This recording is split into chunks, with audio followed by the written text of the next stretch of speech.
అసలు డెవలప్మెంట్ అంటే ఏంటి? ఇప్పుడు 9 కోట్లు పెట్టి ఆమె చైర్మన్ అయింది కదా. ఇది ఒక కౌన్సిలర్ల సర్పంచుల స్థాయి అంటున్నారు ఈ రోడ్లు మోరీలు అనేటివి.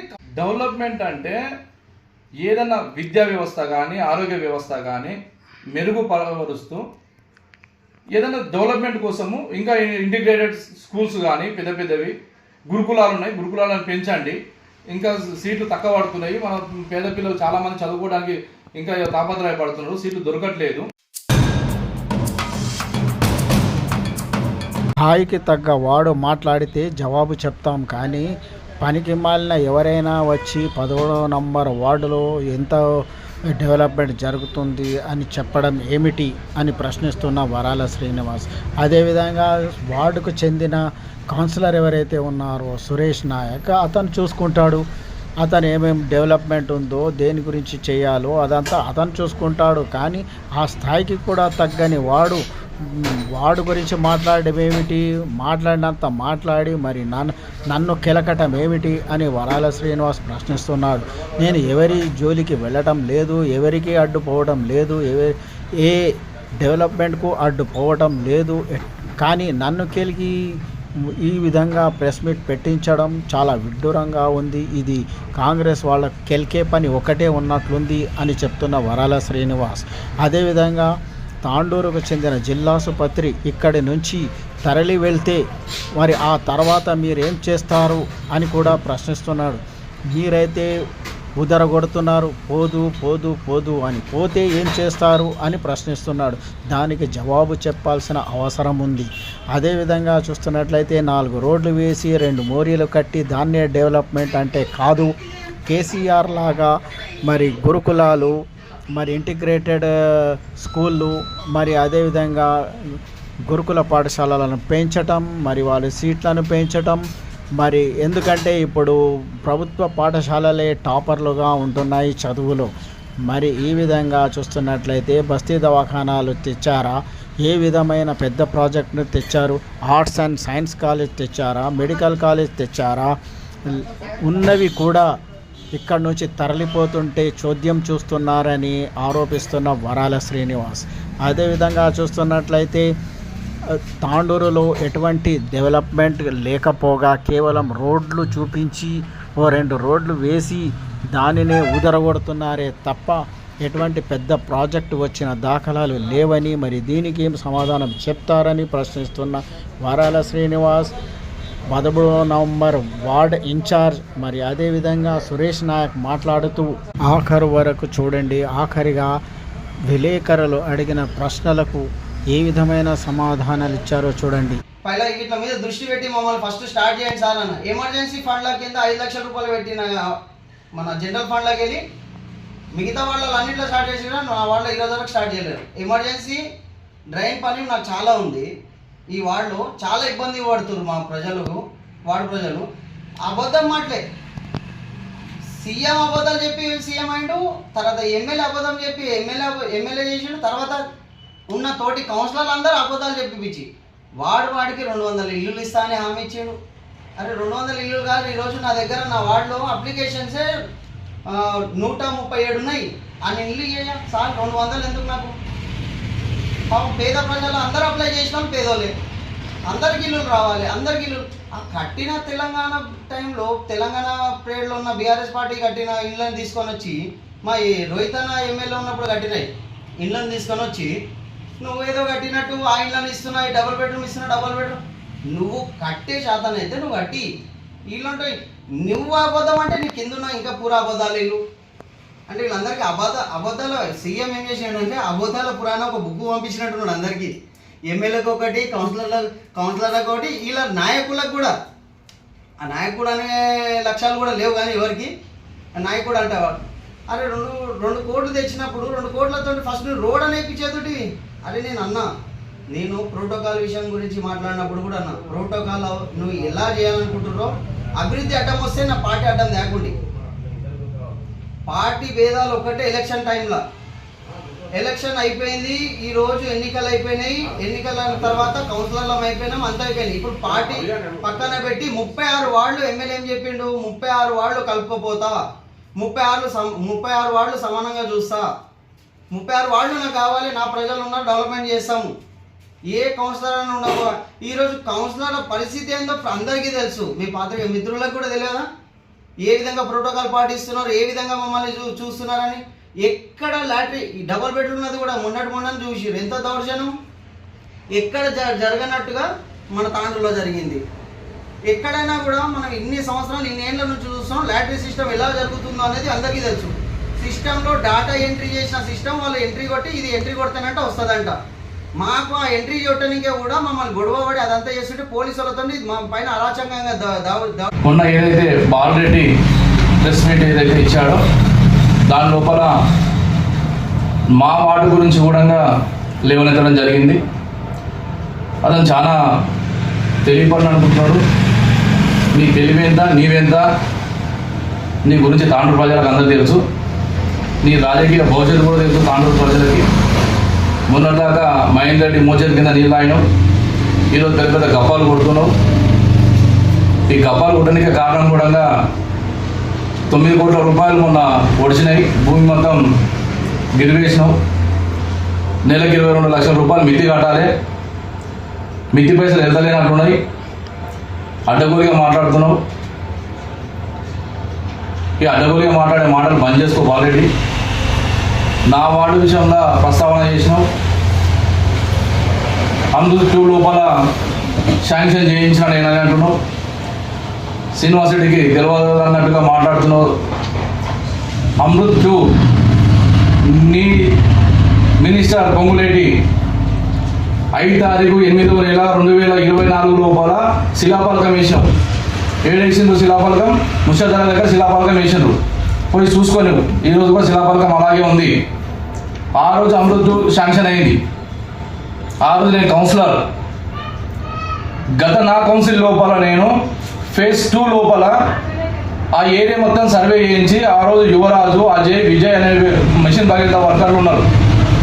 పిఎం ప్రాజెక్ట్ మేనేజర్ యువరాజ్, తెలుసుకో పిఎం అంటే ఎవరు, ప్రాజెక్ట్ మేనేజర్ ఎవరు ఉంటారు, ఈరోజు ఎవరున్నారు అనేది తెలుసుకో. ఈరోజు రమణ ఉన్నాడు. మీకు సబ్జెక్ట్ నాలెడ్జ్ లేదు. ఈ రోజు నీకు దమ్ము ఉంటే నీ దగ్గర వార్డ్ నెంబర్ 13 లోపల ఫేజ్ 2 లోపల నడుస్తున్నటువంటి mission Bhagiratha water pipeline నడుస్తున్నటువంటి మ్యాప్ నీ దగ్గర ఉందా? నా దగ్గర ఉంది. ఆ రోజు మ్యాప్ తయారు చేసి ఇచ్చింది నేను. ఈరోజు వాటర్ పైప్ లైన్ తీసుకొచ్చింది నేను. గత నా కౌన్సిల్ ఉన్నప్పుడే శాంక్షన్ అయింది అది. కాకపోతే నేను ఫోటోలు తీయడానికి, వీడియోలు తీయడానికి అక్కడికి నేను రాను. మనకి ఎందుకులే, మా కౌన్సిల్ ఉన్నాడు, చేసుకుంటారు, అక్కడ పబ్లిక్ ఉన్నారు, కౌన్సిల్ గెలిచిండు, ఒక ప్రజాప్రతినిధి ఉన్నాడు, ఆయన చూసుకుంటాడు. నా పని కాదు కాబట్టి నేను బయటికి వెళ్ళను. నువ్వు నన్ను గెలిపినావు, నేను ఇంత పెద్ద ఆఫీస్ పెట్టుకున్నా, ఎస్ఐఆర్ నడుస్తుంది, సర్ నడుస్తుంది. సర్ లోపల పబ్లిక్ ఏం కావాలన్నా టెంట్ వేపిస్తా, భోజనాలు తెప్పిస్తా, ఇక్కడ ఉన్న పబ్లిక్ అందరినీ గ్యాదర్ చేస్తా, ఎవరెవరికి ఫోన్లు చేస్తుంటా అందరి కోసం వర్క్ చేస్తూ ఉంటా. ఈరోజు కూడా ప్రజాసేవలో ప్రతి నిత్యం ఉన్నా నేను. నువ్వు నా గురించి మాట్లాడుతున్నావు, నా వార్డు గురించి మాట్లాడుతున్నావు, నాకు తెలియదు అంటున్నావు. ఈ రోజు మిషన్ భగీరథ పైప్ లైన్ తీసుకొచ్చింది నేను, నీవు కాదు, నీ ఎమ్మెల్యే కాదు. నీ ఎమ్మెల్యేకి అవగాహన ఇట్లా లేదు. అమృత్ 2 నేనున్నప్పుడే శాంక్షన్ అయింది. ఫేజ్ 2 చేయించింది నేను. ఈరోజు నీ చెంచా కానీ ఏమన్నా బేగు కానీ పెట్టి ఆడ గల్లీలో ఫోటోలు దిగనికే, వీడియోలు దిగనికే పెడతావు. వాడేదో అవగాహన లేనోడు, అక్షరం ముక్క రాదు, పొట్ట చీలిస్తే అక్షరం ముక్క రాదు వాడికి. బెగ్గు కానీ లేక మాట్లాడతాడు వాడు. మొత్తం నేను డెవలప్ చేసినా, 200 కోట్లు తెచ్చినా, 2 కోట్లు తెచ్చినా మా ఎమ్మెల్యే చేస్తున్నాడు. ఇదే ఎమ్మెల్యే గురించి వాడే మాట్లాడిండు. వీడు పరిగి దిగపోతాడు, వీడు అవలాగాడు, వీడు ఓటు వేయకుండా పబ్లిక్ మొత్తం చెప్పింది. ఎమ్మెల్యే ఎలక్షన్లో మనోహర్ రెడ్డికి ఓటు లేదు, పరిగి దిగపోతాడు వీడు అని చెప్పినాడు ఇదే శ్రీనివాస్ గౌడ్ గారు. వాడి వీడియోలు ఈరోజు కూడా ఫేస్బుక్లలో ఉంటే తీసుకొని చూడండి. శ్రీనివాస్ రెడ్డి గురించి, ఆర్పీ శ్రీనివాస్ రెడ్డి గురించి ఏం మాట్లాడిండు, మనోహర్ రెడ్డి గురించి ఏం మాట్లాడిండు. ఈరోజు గెలిచిన తర్వాత మళ్ళీ వచ్చి ఆడబట్టుకుంటున్నాడు. వచ్చి ఈడ అయిపోయింది రోహిత్ రెడ్డిది, ఈడ పోయింది, ఆడొచ్చాడు. ఈరోజు నాకు ప్రశ్నించాలంటే, నాకు ఎదురు మాట్లాడాలంటే ఒక మహమూద్ భాయ్ ఉన్నాడు, నా ఇంటి పక్కన కాంగ్రెస్ లీడర్. యువతల పక్కన మక్సూద్ భాయ్ ఉన్నాడు, కాంగ్రెస్ లీడర్, కాంగ్రెస్ కార్యకర్త, వర్క్ చేసాడు. రవీందర్ రెడ్డి ఉన్నాడు, చెన్నారెడ్డి ఉన్నాడు.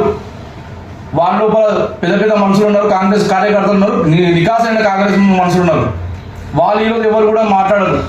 వాళ్ళకి తెలుసు శ్రీనివాస్ రెడ్డి అంటే ఏందో, వాళ్ళకి ఏం నడుస్తుంది, ఏం ఎపిసోడ్ ఎట్లా ఉంటుంది అనేది తెలుసు కాబట్టి మాట్లాడరు. ఒక సీనియర్ కార్యకర్తలు మాట్లాడితే సమాధానం చెప్తా. చీఫ్ చిల్లర క్యాండిడేట్ వీడేదో వచ్చి రోడ్ల మీద రుబ్బలాడుకుంటా నేను 200 కోట్లు తెచ్చినా 300 కోట్లు తెచ్చినా మా ఎమ్మెల్యే పనిచేస్తున్నా మా ఎమ్మెల్యే గురించి మాట్లాడుతుంటాడు. నీకేం తెలుసురా నీ ఎమ్మెల్యే గురించి? నీవేంద్ర మాట్లాడేది నా వాళ్ళ? ఎప్పుడన్నా ఎలక్టెడ్ అయినా వాళ్ళు నువ్వు ఏదన్నా పైసలు పెడితే తెలుస్తుందిరా. కలెక్షన్లు చేస్తావు, చిలిపి వేసినావు, మొరం వేసినావు, ఇంటింటికి 1000 రూపాయలు వసూలు చేసినావు. వసూలు చేసి చిల్పం మొరం వేపించుకుంటున్నావు. నీ ఎమ్మెల్యే గెలిచాడు, ఎమ్మెల్యే నడుపుతున్నాడు. మరి మార్కండే కానీ రోడ్ ఎందుకు వేస్తలేవు? గతం లోపల మాణిక్రావు మినిస్టర్ ఉండే, ఎమ్మెల్యే ఉండే మాణిక్రావు సార్, దాని తర్వాత చందు మహారాజ్ సార్ ఉండే, దాని తర్వాత నారాయణ మహారాజ్ ఉండే, దాని తర్వాత మహేందర్ రెడ్డి వచ్చిండు, దాని తర్వాత రోహిత్ రెడ్డి వచ్చిండు. మహారాజులు మనుషులు అంటే దేవుళ్ళలాగా వాళ్ళు చేసిపోయిన డెవలప్మెంట్ మస్తు చేసిన వాళ్ళు. మహేందర్ రెడ్డి చేసిపోయాడు, దునియా చేసిపోయాడు. మహేందర్ రెడ్డి గవర్నమెంట్ హాస్పిటల్ తెచ్చింది మహేందర్ రెడ్డి కదా, బ్రిడ్జి తెచ్చింది మహేందర్ రెడ్డి కదా. మహేందర్ రెడ్డి ఆయనలో ఎన్నో నిధులు తీసుకొచ్చిండు, అవన్నీ రోహిత్ రెడ్డి పేరులో శాంక్షన్ అయినాయి. ఈరోజు రోహిత్ రెడ్డి పేరులో ఎంతో నిధులు తీసుకొచ్చిండు. టైం సహకరించలేదు. గతంలో కరోనా ఉండే 3 సంవత్సరాలు అతనికి టైం సహకరించలేదు. 2 సంవత్సరాల లోపలే అతను ఎన్నో వర్కులు చేయించుడు. అప్పటికి మిగిలిన ప్రొసీడింగ్ ఏవైతుందో, మిగిలిన డెవలప్మెంట్స్ ఏవైతుందో ఈ రోజు నీ ఎమ్మెల్యే వచ్చాక చేస్తున్నాడు. మన వాటిలో రూపాయి పని చేయలేదు, తట్టెడు మట్టి ఎత్తలేదు.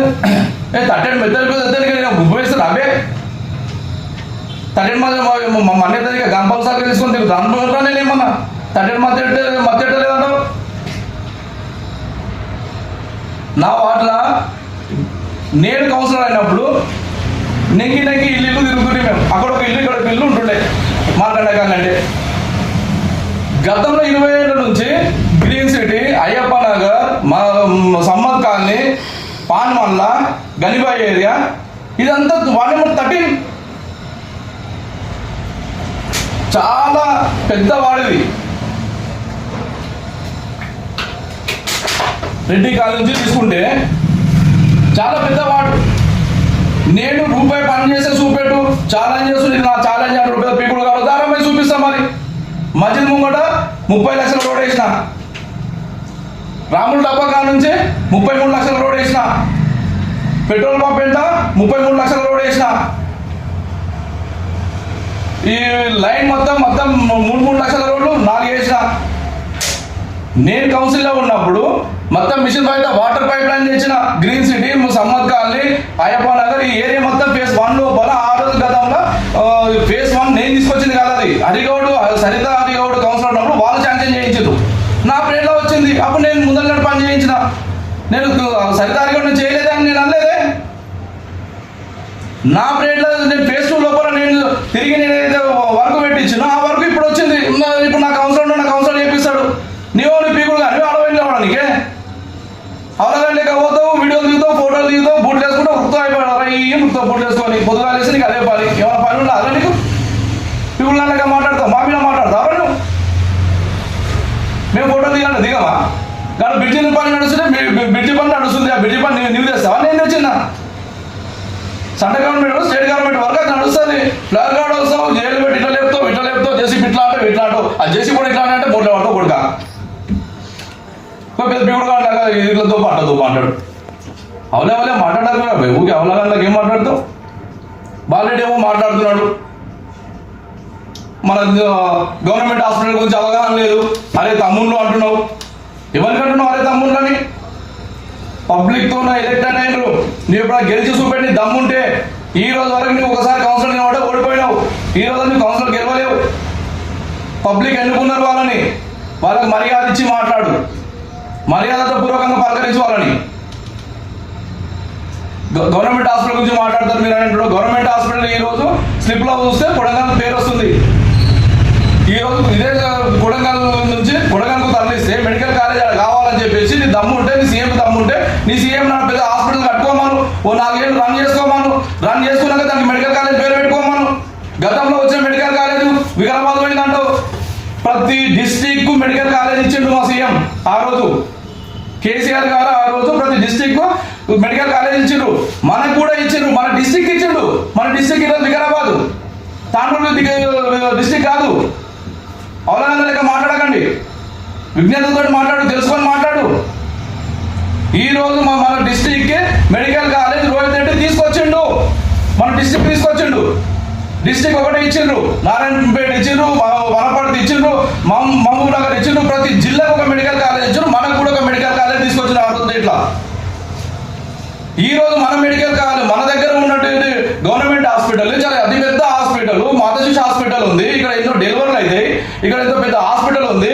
ఈ చుట్టుపక్కల 70 కిలోమీటర్ల సరౌండింగ్ నుంచి మనకు హాస్పిటల్కి ఈరోజు జనాలు వస్తారు. కర్ణాటక నుంచి, చించోల్ నుంచి, సేడెం నుంచి, బషీరాబాద్ అవతల సైడ్ నుంచి, రావులపల్లి నుంచి మొత్తం ఇక్కడికి మన హాస్పిటల్కి వస్తారు. ఇంతమంది హాస్పిటల్ కోసం వచ్చే ప్రతి ఒక్కరు హాస్పిటల్లో చూపించుకున్నాక బయటికి వెళ్ళిన తర్వాత ఒక కొబ్బరి బండ తాగుతారు. కొబ్బరి బండ అమ్ముకునే వ్యక్తికి ఆదాయం వస్తుంది. అక్కడ నుంచి పక్కకి వెళ్తే మెడికల్ షాప్లో మెడిసిన్ కొంటారు, మెడికల్ షాప్ వాళ్ళకి ఆదాయం వస్తుంది. అక్కడ నుంచి బయటికి వెళ్తే ఒక హోటల్లో టిఫిన్ చేస్తారు, ఆ హోటల్ వ్యక్తికి ఆదాయం వస్తుంది. అక్కడ నుంచి బయటికి వెళ్తే ఒక బేకరీలో వెళ్తారు, థమ్స్అప్ తాగుతారు, ఛాయ్ తాగుతారు, టీ హోటల్కి వెళ్తారు. మన దగ్గరికి వచ్చేటి ప్రతి అనారోగ్యం ఏదైతే ఇతర ప్రాంతాల నుంచి మన హాస్పిటల్కి వస్తారో మన రెవెన్యూ పెరుగుతుంది. మన దగ్గర ఉన్న చిన్న చితక వ్యాపారస్తులకు అందరికీ కూడా ఒక బట్టలు ఉన్నాయి, షాపింగ్ చేసినా ఏం చేసినా ఒక ఆటో కార్ నుంచి ప్రతి ఒక్క వ్యక్తికి రెవెన్యూ దొరుకుతుంది, ఆదాయం దొరుకుతుంది, దాని నుంచి బాగుపడతారు. రేపు నీవు ఈ హాస్పిటల్ తీసుకుపోయి కొడంగల్ పడేస్తే ఈడ డాక్టర్లు వెళ్తారు, నర్సులు వెళ్తారు అంటూ దిమాగ్ ఉందారాపై నీకు? హాస్పిటల్లో తీసుకుపోయి కొడంగల్ పడేసాక నీకు డెత్ సర్టిఫికేట్ కావాలంటే కొడంగల్ పోవాలి, నీకు ఎమ్మెల్సీ కావాలంటే కొడంగల్ పోవాలి, ఈడ నీకు జనన మరణ సర్టిఫికేట్ కావాలంటే కొడంగల్ పోవాలి, మున్సిపాలిటీకి పోవాల్సి వస్తుంది. మనతో ఎవరు చేసుకుంటాడు? అప్పుడు తీసుకుపోయి వాడబెట్టినాక ఈ రోజు మన దగ్గర ఇది హాస్పిటల్ ఉంటేనే మొన్న 12 మందికి మనకు రిక్రూట్మెంట్ వచ్చింది. మనకు గవర్నమెంట్ హాస్పిటల్ తీసుకోవాలని చెప్పేసి జాబ్. ఈ రోజు మన పేరు లేదు, డిస్ట్రిక్ట్ హాస్పిటల్లో మన పేరు లేనందుకు ఈరోజు 12 మంది ఉపాధి కోల్పోయినట్టే కదా మన యువకులు తాండ్రులు. రేపు ఒకవేళ మెడికల్ కాలేజ్ కొడంగల్కి వెళ్ళిపోతే మన దగ్గర ఉన్న ఎవడు వస్తాడు? ఆ రోజు అందరు అక్కడికి వెళ్ళిపోయినప్పుడు ఇది బస్తీ దవాఖానలాగా ఏర్పడుతుంది. మాతశిశు హాస్పిటల్ నేను డెలివరీలు మన దగ్గరికి వస్తే తక్కువ అయింది, మేము మండలాలలో నేను హాస్పిటల్ తెచ్చిన ప్రతి మండలంలో డెలివరీలు చేస్తున్నా. యా మండలంలో చేస్తున్నావు ఆల్రెడీ? యా మండలంలో డెలివరీ చేస్తున్నావు? యాడ తెచ్చిన హాస్పిటల్ పైన తీసుకొచ్చినావు కానీ ఒక మండలం పేరు చెప్పి నేను వయసు చూసేస్తాడు పోయి అందరూ పాతికేయ మిత్రులు తీసుకొని వెళ్దాం. మనం మండలంలో గవర్నమెంట్ హాస్పిటల్ తెచ్చినంటే చెప్పాలి డెలివరీలు చేపిస్తున్నాడంట. ఎవరు చెప్తే సిగ్గుండా? ఎవరికన్నా ఇంటే ఎవరికన్నా పబ్లిక్ ఏమనుకుంటారు? చూడమని చెప్తే ఇక డెలివరీలు తక్కువ అవుతున్నాయి ఈ రోజు అంటే రేపు ప్రతిది కూడా నీకు గవర్నమెంట్ హాస్పిటల్ చూపించుకునే ప్రతి వ్యక్తి కూడా తగ్గిపోతుంది కదా రోగులు. ఈడ మన హాస్పిటల్లో పబ్లిక్ తగ్గిపోయినప్పుడు ఇంతమంది ఉపాధి కోల్పోతాం కదా తాండ్రు లోపల ఆటో డ్రైవర్ గా నుంచి. ఈరోజు కాంగ్రెస్ నాయకులు పెద్ద మనగాళ్ళగా మాట్లాడుతున్నారు, తెలుసుకొని మాట్లాడండి. ఒకవేళ మన దగ్గర నుంచి హాస్పిటల్ ఒకవేళ వెళ్ళిపోతే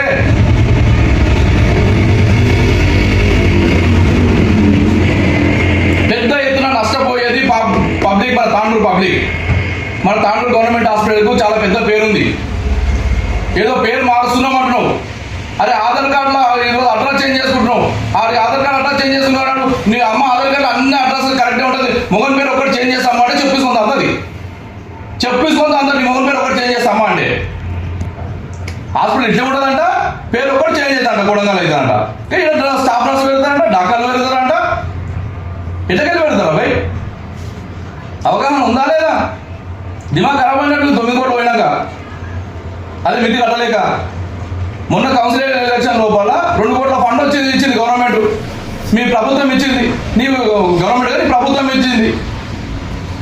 మీ పార్టీ ఫండ్ వచ్చింది. మీ పార్టీ ఫండ్ 2 కోట్ల రూపాయలు వస్తే ఎమ్మెల్యే తీసుకుపోయి మంది బర్త్డే చేసుకునే, ధూమ్ధామ్ బర్త్డే చేసుకునే, తాపే తినబెట్టే ఎంజాయ్ చేసే. అదే 2 కోట్లు నీకు ఇచ్చిన మిద్యాన్ని తగ్గవుతున్నాయి కదా. ఇక్కడ మీ ఇంకో ఆయన సెకండ్ 150-160 డాక్టర్లు పెట్టి ఇసుక కొడుతున్నాడు. ఆడ కూడా కదా తెలిసింది, బిడ్డ మీరు ఒక్కరు తింటున్నారు మాకు ఇయ్యాలంట చెప్పేసి వాళ్ళు కూడా భాగంకి వచ్చింది. వీడికెళ్ళి మొత్తాన్ని వాళ్ళు డంప్ చేస్తున్నావు, నీ కంపెనీలో డంప్ చేస్తున్నావు. నీ కంపెనీలో డంప్ ఉంది కదా, ఇసుక మొత్తం తీసుకుపోయి కంపెనీలో డంప్ చేస్తున్నావు, వీళ్ళు లక్ష్మీపూర్ డంప్ చేస్తావు. ఏదైనా ఒక డాక్టర్ ఎవడన్నా కూడా డీజిల్కో లేబర్కో అమ్ముకుందాం అంటని పోతే వాళ్ళ డాక్టర్కు 5,000 ఫైన్ వేపిస్తావు. ఇట్లా బిడ్డి మళ్ళీ టక్కు మంట పట్టిపిస్తావు పోలీసు వాళ్ళకి చెప్పి. ఆడ నీ డబ్బులు వేస్తే నీ లెక్క చిట్టీలు ఇస్తావు. చిట్టీలు ఇవన్నీ ఈ గతంలో ఏ గవర్నమెంట్లో కూడా మహేందర్ రెడ్డి ఉన్నప్పుడు కొట్టలే, నారాయణరావు ఉన్నప్పుడు కొట్టలే, రోహిత్ రెడ్డి ఉన్నప్పుడు కొట్టలే. ఇంత ఇసుక వర్షాలు లేవు, ఎలినా వచ్చింది, కరువు అని చూపిస్తుంది. మన కనీసం నీళ్ళన్నా ఉంటే రేపు శ్రీశైలం డ్యామ్లో నీళ్ళు లేకపోతే మన తాగునీటికి సరఫరా కోసం మనకు కాకినాడ నది ఉంది. కాకినాడ నది నుంచి మనం నీటి సరఫరా చేసుకోవచ్చు. అలాంటి కాకినాడ నది కొల్ల కొడుతున్నావు. ఈరోజు ఎలినా వచ్చింది అన్నది కానీ నువ్వు ఇసుక బంద్ చేయాలి కదా. ఈరోజు ఇదే విధంగా నువ్వు ఇసుక కొనసాగిస్తే రేపు నీటి జలాలు అడగంటిపోతే రేపు మనకు తాగడానికి నీళ్ళు ఎట్లా వస్తే పబ్లిక్ ఏ విధంగా ఇస్తారు? ఈ వర్షాకాలం స్టార్ట్ అయినాక కూడా మనకు వాటర్ వసతి లేదు. ఈరోజు నీ బస్సు ఇసుక కొట్టడం బంద్ చేయి. కనీసం నీ ఊరికి 150 బండ్లు ఎట్లా బండ్లను పెట్టి ఇసుక కొట్టిస్తున్నావు. ఎవరి పేరు చెప్తారు? ఇసుక బండ్లు బతకడు నీ పేరు చెప్తారు. కనీసం ఆ బండ్లకు ఇసుక బంద్ చేయకపోయినా పర్లేదు. రిక్వెస్ట్ ఒకటి ఇంకోటి ఏంటంటే ఆ ఎడ్ల బండ్లకు ఒక రేడియో మనం పెట్టు. ఉదయం 5 గంటలకు లేచి నేను రోడ్డు మీద పోతుంటే ఆ బండ్లు అడ్డం వస్తాయి. ఆ బండ్లు అడ్డం వస్తే ఆ మమ్మల్ని కనిపించవు. కార్ ఒకటో లారీ ఒకటో బైక్ ఒకటో గుద్దుకుంటే చచ్చిపోతారు కదా. లైన్ వస్తాయి ఫ్లైఓవర్ పైన. ఉదయం 5 గంటల నుంచి సాయంత్రం 6 గంటలకు 7 గంటలకు స్కూల్ పిల్లలు వచ్చి 4 గంటల టైంలో కూడా బండ్లు ఫ్లైఓవర్ ఎక్కుంటాయి. ట్రాఫిక్ జాము. వాళ్ళు కనీసం వాళ్ళకి ఏదైనా వసతి ఏర్పాటు ఒక దగ్గర వాళ్ళని నేను డబ్బు చేసుకోమని అడిగే డాక్టర్తో కొట్టుకుంటే నన్ను ఇసుక దొంగ అంటావు. నేను ఇసుక దొంగనే, నేను ఇసుక కొట్టినా బరబ్బాలు చెప్తున్నా. కానీ ఎట్లా కొట్టిన ఇసుక నీ పర్మిషన్ తీసుకొని కొట్టినా. నాకు ఆ రోజు గతంలో పర్మిషన్ ఇచ్చింది 2010లో మీ భార్య ఇదే చైర్మన్ అమ్మ. రొట్టెలు కొడుతుంది బయట పడేల పోయి మీద మా భూషణ్ ముద్ద పెద్ద నోరుకొచ్చింది. మీ నరేందర్ చెప్తే ఫస్ట్ అన్నకు భార్య నాకు అడగాలి ఇసుక కొట్టాలంటే నీకేమైనా ఇవ్వాలంటే మీ పెద్ద పటేలు మనగాని అని చెప్పి నేను 15,000 రూపాయలు పెట్టుకుని ఎంత అడుగుతావా అని జేబులా కళ్ళ సంచలన కూర్చోబెడితే చాలా ఆపుతీవి. నువ్వు ఇసుక కొడతావా, పైసలు కడతావా అంటివి. కడతానా దాన్ని ఏమో చెప్పాను ఎంత కట్టాలి అలాంటివి.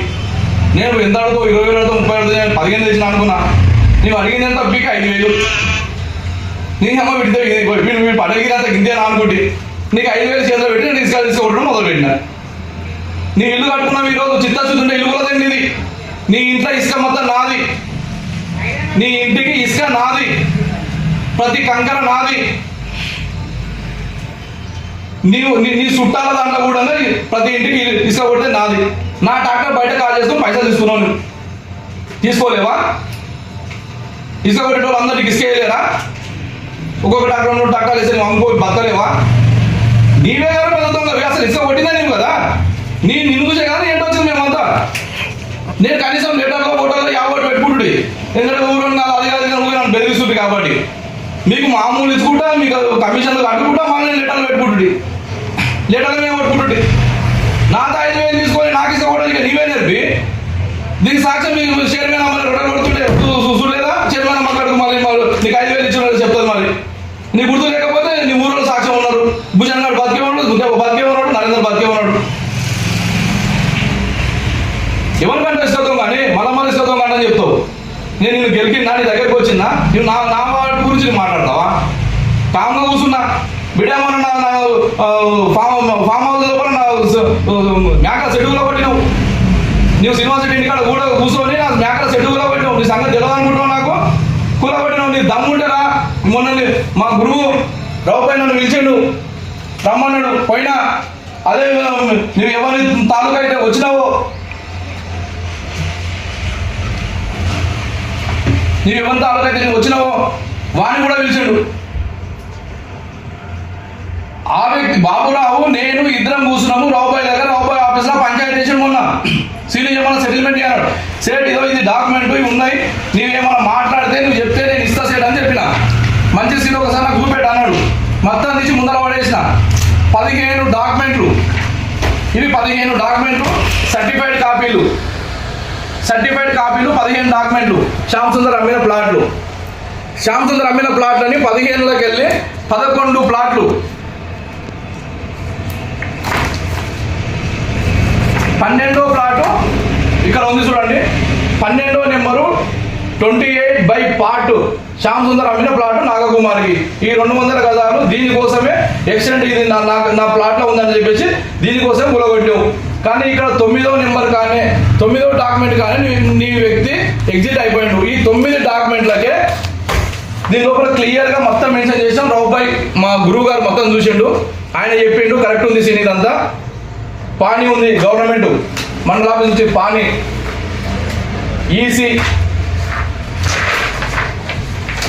ఈసీలు నీకేం కావాలో చెప్పి ఇంకా మొత్తం చూసిండు, మొత్తం వెరిఫై చేసిండు. మీ నాయకుడే, మీ పెద్ద నాయకుడు ఇప్పుడు మీ దగ్గర ఉన్న నా గురువు గారే క్లియర్గా మొత్తం క్షుణ్ణంగా చూసిండు. ఇక్కడ 1800 ఆయన ఉన్నది Shyam Sundar Ramappa 212 survey number exit అతనికి ఉన్నది 20 గుంటలు 2420 గదాలు ఆయన అమ్మాలి. అయింది 9వ నెంబర్ ప్లాట్ వరకే 2400 అయిపోయింది. దాని తర్వాత 380 అమ్మిండు, 600 అమ్మిండు, 206 అమ్మిండు. దాని తర్వాత 12వ నెంబరు 200 గదాలు అమ్మిండు. అంటే నీవేదైతే ప్లాట్ నీకు అమ్మక ముందే అతనికి ఎంత ఉందో అంత అమ్మిన తర్వాత మళ్ళీ 800 గజాలు ఎక్స్ట్రా అమ్మిన తర్వాత నీకు అమ్మిండు. దాని పక్కన ఏమైనా వస్తుందేమో చూద్దాం నాకంటే వస్తే కూడా తంతం ఈసారి రానియమాడికి ఆ ప్లాట్ యజమానులు ఎవరైనా ఉండరు, ఆ ఓనర్లు ఎవరైతే ఉన్నారో వాళ్ళకి మిగులుతుంది. ఏదైనా మిగిలితే శ్యామ్ సుందర్కు ఎంత అమ్మాలో అంత అమ్మినాక ఎగ్జిట్ అమ్మినటువంటి ల్యాండ్ కొనవు. ఆయన అర్హుడే కాదు, ఆయనకు అర్హతనే లేదు. అర్హత లేనోడు తమ్ముడు భూమి అన్న ముందే నడుస్తుంది. రావుబాయ్ ఇదే అడిగాడు, అరే బాబురావు ఇది తమ్ముంది కదా, అన్న భూమి అన్న కూడా అయిపోయింది, క్లియర్ ఉంది కదా అంటే ఆ ఉంది సార్. మరి తమ్ముడు భూమి అన్న ముందే నీకెట్లా రైట్స్ ఉంటాయి? అది ఏమో లేదు, అంతా అయిపోయింది కానీ అది ఏమో ఉంటే మాట్లాడు. ఏం కిరాణా షాప్లో రుణం మీద పెట్టుకున్నామా? ఏమన్నా మాట్లాడాలంటే మాట్లాడడానికి సెటిల్మెంట్ చేయడానికి. అది సెటిల్మెంట్ ఏమంటే బాలెడ్తోకో మీ ఎమ్మెల్యేతోకో, మీ ఎమ్మెల్యే మీ శ్రీనివాస్ రెడ్డి ఊళ్ళో కొట్టించింది కదా, మీ శ్రీనివాస్ రెడ్డి తోకోండి. ఇల్లు ఊళ్ళో కొట్టడానికి చిత్తశుద్ధి ఉండాలి. ఈరోజు కాంగ్రెస్ ప్రభుత్వం హైదరాబాద్ పెట్టి ఆడ ఊళ్ళో కొడుతున్నావు, ఈడ నా ప్లాట్ని ఊళ్ళో కొట్టినావు, నా ఇల్లు ఊళ్ళో కొట్టినావు. చూద్దాం గతంలోని ఎలక్షన్లు రాని నా మీద నన్ను ఓడగొట్టనీకే, ఇదే సురేష్ నాయక్ ఓడగొట్టనీకే శత విధాల ప్రయత్నం చేశారు.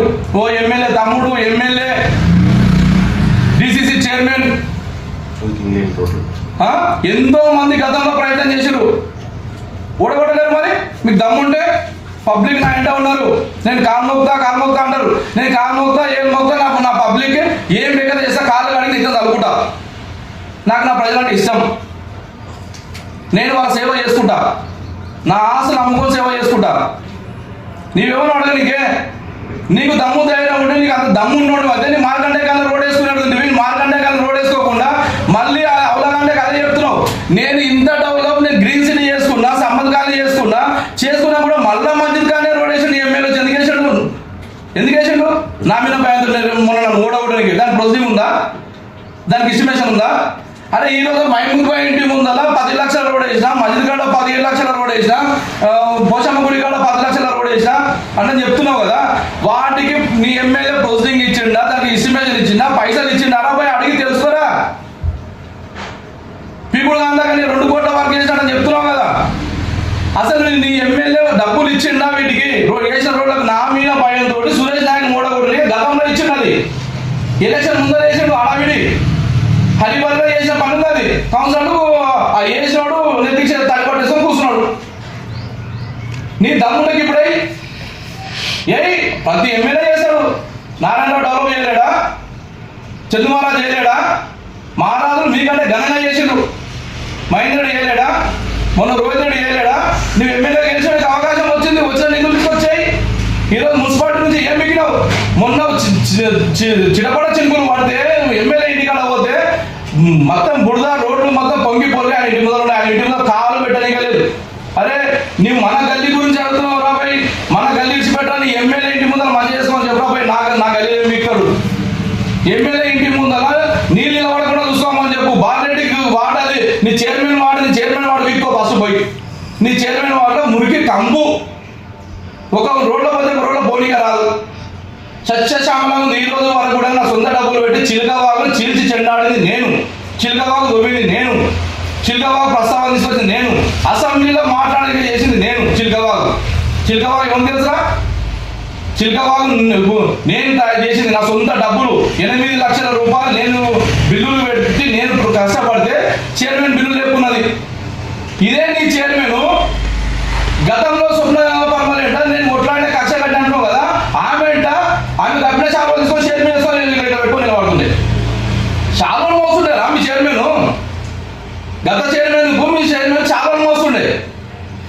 నేను ఆ చైర్మన్ కొట్లాడినట్టు మీ చైర్మనే మీ బాలరెడ్డి వారని ఇప్పుడున్న చైర్మనే నా వార్డుకు తీసుకొని వచ్చి చంద్ర సార్ ఉండే అప్పుడు అడిషనల్ కలెక్టర్ ఆయన తీసుకొని వచ్చి నేను చిన్నగా క్లియర్ చేసినాక మళ్ళీ తూతూ మంత్రంగా పైన పెట్టి 5 లక్షల బిల్లు ఎప్పుడు ఈరోజు రఘు ఉన్నాడు కదా భరతభూషణ్ కొడుకు రఘు మహేందర్ రెడ్డి రైట్ హ్యాండ్ ఆయన పేరు మీద బిల్లులు లేపుకున్నారు. ఈరోజు భరతభూషణ్ చనిపోయాడు, రఘు ఉన్నాడు. నేను రఘు ఒకటే మాట చెప్తా ఉన్నా, మీ నాయన సాక్షిగా ఆ రోజు ఈ నీరజ బాలరెడ్డి నన్ను మోసం చేసినా చేయలేదా రఘుని ప్రెస్ మీట్ చేయమని రఘుని చెప్పమని మాట 5 లక్షల బిల్లుని లేపుకునే కారణం స్వప్నపరమలు పక్కదారి పట్టించి స్వప్నపరమలు నాకు కొట్లాట పెట్టింది బాలరెడ్డి కాదా? ఈ బాలరెడ్డి ఈ రోజున ఇప్పుడు ప్రజెంట్ చైర్మన్ కాదా? లేకపోతే స్వప్నపరమల్ భర్త నా క్లోజ్ ఫ్రెండ్. మేమంతా గతంలో ఈ ఎలక్షన్ ఇవన్నీ లేకముందు నుంచి రూపాయి నాకు పరిచయం కాకముందు నుంచి కూడా నాకు పరమకు పరిచయాలు ఉన్నాయి. మా ఇద్దరి మధ్య చిచ్చు పెట్టింది మీరు కాదా? నేను ఏ రోజున నీతి నిజాయితీ కోసం కొట్లాడినా, నా సొంత డబ్బులు వదులుకున్నా. నీ దమ్ముంటే ఏడన్నా 1 లక్ష 2 లక్షలు ఖర్చు పెట్టు, కలెక్షన్లు చేస్తూ గారాబాయి గణపతి పండుగ వస్తే బుక్ తీసుకొని బయటికి వెళ్తావు. నీ అమ్మది ఏమన్నా ఇజ్రాయెలా లేకపోతే ఇరాకా మన ఏమన్నా వేరే దేశం ఇట్లా అనుకుంటున్నావా? మార్కండే కాదంటే వార్డ్ నెంబర్ 13 రా బాబు, దానికి అవసరం. గతంలో నేను ఇప్పుడు సురేష్ నాయకు ఏమంటే మేము చేస్తాం. నీవు అంత ఉరుకుల వాళ్ళకి ఎగిసెగిరి పడకు. ఏం లేదమ్మా ఉడికి ఎగిందంట ఇలాగ ఎగిరి పడదంట. నీ సోడు ఏమి ఎగురుతారో ఊరికి ఎగిరి బంద్ చేసుకో. ఏమన్నా ఉంటే సురేష్ నాయక్ ఉన్నాడు, కౌన్సిలర్ ఉన్నాడు, ఎమ్మెల్యేకు చిత్తశుద్ధి ఉంటే ఎమ్మెల్యే గారు పని చేయమంటని చెప్పు. వార్డ్ నెంబరు అతను ఇప్పుడు పబ్లిక్ ఏమంటున్నారు, వాడు ఎమ్మెల్యేని 37వ వార్డు కౌన్సిలర్ అంటున్నారు. గత ఏ కౌన్సిలర్ కూడా ఎమ్మెల్యే ఇట్లా కూర్చోకుండా కౌన్సిల్ అయిపోయిందాక చైర్మన్ కౌన్సిలర్ మాట్లాడుకుంటారు, కొట్లాడుకుంటారు. నీకేం పని? స్టార్ట్ కాకముందు కూర్చో 2 నిమిషాలు ముందు కూర్చో, చైర్మన్ కంటే ముందు నీవే అయిపోయినంత వరకు లేవు. చైర్మన్ ఒక సమాధానం అడగని మన చైర్మన్ కింద 9 కోట్లు పెట్టి 9 కోట్ల చైర్మన్కు సీట్ అమ్మినావు. మన చైర్మన్ ఎందుకు దింపే మరి ఆ 9 కోట్లు ఆమెకి ఇచ్చే పాపం పోనీ ఆమె అవుతా అక్కడ ప్రతి నీవే మైక్రోఫోన్ మాట్లాడతావు. కౌన్సిలర్లు చైర్మన్ మాట్లాడుకుంటారు, వర్కులు ఏమంటే అడుగుకుంటారు. గతంలో మాట్లాడే కానీ బట్టలారేసినట్టు ఉంటుండే వైర్లు మొత్తం నేను వేయించిన తమ్మాలు. నేను కౌన్సిలర్ అయినాక నేను వేయించిన. ఏం తమ్ముడు గతంలో నువ్వు కూడా ఉన్నావు కదా, నాతో పాటు చూసావు కదా. మా శ్రీకాంత్ రెడ్డి ఆ రోజు నాతో పాటు ఉన్నాడు. ఇప్పుడు మీ రిపోర్టర్ అడగండి. ఆ రోజు మొత్తం స్తంభాలు వేయించి కరెంటు లైన్ గుంజిపించింది నేను. ఈరోజు వాడు గుంజిపించా అని చెప్తాడు. తెలుసుకొని మాట్లాడండి, చిత్తశుద్ధితో మాట్లాడండి. ఈ 37వ వాడు కౌన్సిలర్గా కాకుండా ఒక ఎమ్మెల్యేగా వ్యవహరిస్తే బాగుంటుందని నేను తెలియజేస్తా ఉన్నా. అయితే వరాల శ్రీనివాస్ గారు, మరి వాళ్ళు డెవలప్మెంట్ చేస్తున్నామంటున్నారు కదా? సార్ డెవలప్మెంట్ అంటే ఏంటి? రోడ్లు వేపిస్తున్నాం అంటున్నారు, మోరీలు కట్టిస్తున్నాం అంటున్నారు, చిల్కవాగ్ కట్టిస్తున్నాం అంటున్నారు. డెవలప్మెంట్ అంటే ఒకటే నాకు తెలిసినది, ఇంటిగ్రేటెడ్ స్కూలు మన దౌలపూర్ కాడ తీసుకొచ్చిండు ఒకటి. అది వస్తుందో శిలాపలకం అయితే వేసిండ్రు, అది వస్తుందో వస్తుందో తెలియదు. ఇంకా అది డెవలప్మెంట్ అంటారు దాన్ని. ఈ మోరీలు రోడ్లు ఇదంతా మున్సిపల్ పని టౌన్ లోపల. మాకు ఇప్పుడు 9 కోట్లు పెట్టి ఆమె చైర్మన్ అయింది కదా, ఆమె మేము పోయి కాలు మొక్కి వర్కులు చేసుకోవాలంటే నీవు పోయి కాలు మొక్కు. మరి మున్సిపల్ మినిస్టర్ని నీవు పోయి మున్సిపల్ మినిస్టర్ కాలు మొక్కి నువ్వు నిధులు తీసుకువచ్చి నీవు నిధులు కౌన్సిలర్లకి 36 వార్డు కౌన్సిలర్లకు నీవు ఇస్తే మేము బ్రహ్మాండంగా మేము పని చేయలేదని మమ్మల్ని ఎందుకు అంటావు? మోరీలు కట్టిస్తాం, రోడ్లు వేస్తాం, నీకు పిచ్చి మొక్కలు తొలగిస్తాం, లైట్లు వేస్తాం. అంటే ఇది ఒక కౌన్సిలర్ల సర్పంచుల స్థాయి అంటున్నారు ఈ రోడ్లు మోరీలు అనేటివి. కౌన్సిలర్ స్థాయి ఇవ్వాలి. ఎవరు? చైర్మన్ ఇవ్వాలి. చైర్మన్ కి శాత కాదు, చైర్మన్ కు తీసుకొస్తలేదు. వీడెవడో ఈరోజు చెప్పిన చూడు మీరు కాలు మొక్కి తెచ్చుకోండి పోయి అని. నీ చైర్మన్ పోయి కాలు మొక్కమాను. నీ చైర్మన్ కాలు మొక్కితే నీ చైర్మన్కి ఇస్తారు కదా మున్సిపల్ ఫండ్ మినిస్టర్. ఆ దాన్ని తీసుకొచ్చి మన కౌన్సిలర్కి ఇస్తే మన కౌన్సిలర్ చెప్పిస్తారు. నువ్వేమో ఇప్పుడు కానీ మాట్లాడడానికి. అయితే డెవలప్మెంట్ అంటే ఇప్పుడు కేసీఆర్ కట్టించిన బస్తీ దవాఖానా కానీ. డెవలప్మెంట్ అంటే ఏదన్నా విద్యా వ్యవస్థ కానీ ఆరోగ్య వ్యవస్థ కానీ మెరుగుపరుస్తూ ఏదైనా డెవలప్మెంట్ కోసము ఇంకా ఇంటిగ్రేటెడ్ స్కూల్స్ కానీ పెద్దవి గురుకులాలు ఉన్నాయి, గురుకులాలను పెంచండి. ఇంకా సీట్లు తక్కువ పడుతున్నాయి. మన పేద పిల్లలు చాలా మంది చదువుకోవడానికి ఇంకా తాపత్రయపడుతున్నారు, సీట్లు దొరకట్లేదు. విద్యా వ్యవస్థను పెంచండి, ఆరోగ్య వ్యవస్థను పెంచండి.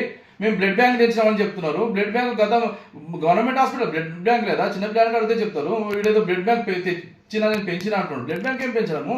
సరే, ఇప్పుడు జిల్లాసుపత్రి నెత్తి నోరు బాదుకొని చెప్తున్నారు వాళ్ళు.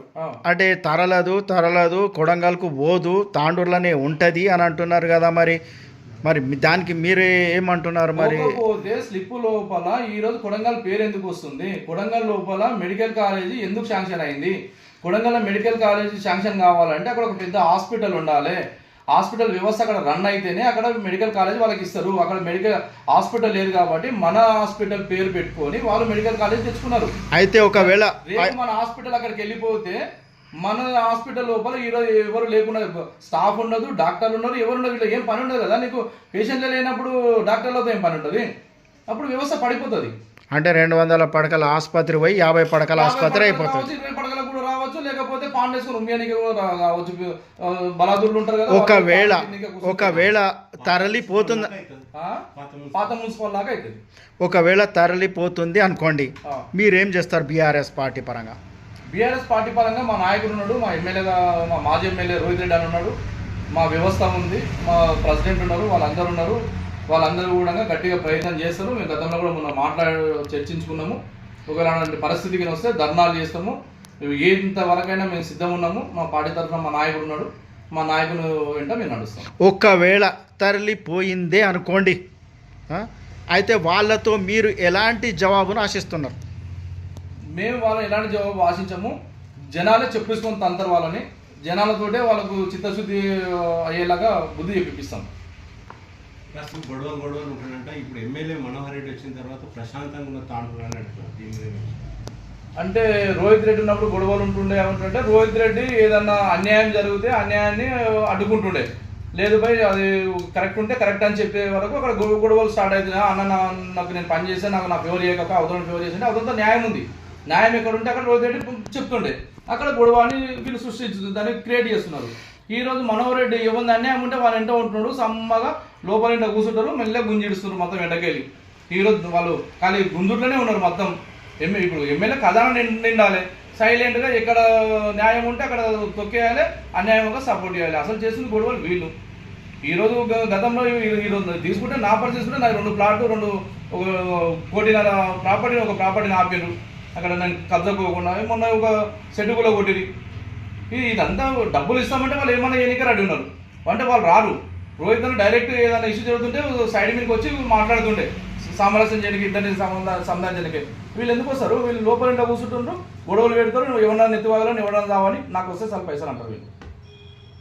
అయితే రైల్వే ఓవర్ బ్రిడ్జ్ గురించి చెప్పండి. ఎవరి హామీలో స్టార్ట్ అయింది, ఎవరు ప్రొసీడింగ్స్ తీసుకొచ్చిండ్రు? మరి ఇప్పుడు అది పని నడుస్తుంది కదా, అది సెంట్రల్ గవర్నమెంట్ పని నడుస్తుంది అక్కడ. రైల్వే ఫ్లైఓవర్ ఆ రోజు గతం లోపల మహేందర్ రెడ్డి ప్రతిపాదనలు పెట్టారు. రోహిత్ రెడ్డి దాని మా మాజీ ఎమ్మెల్యే రోహిత్ అన్న కష్టపడి ఆయననే తిరిగి ఆయనే తీసుకొచ్చిండు. ఆయన పెట్టిన శాంక్షన్ కూడా అయింది. అది 60-40 సెంట్రల్ గవర్నమెంట్ స్టేట్ గవర్నమెంట్.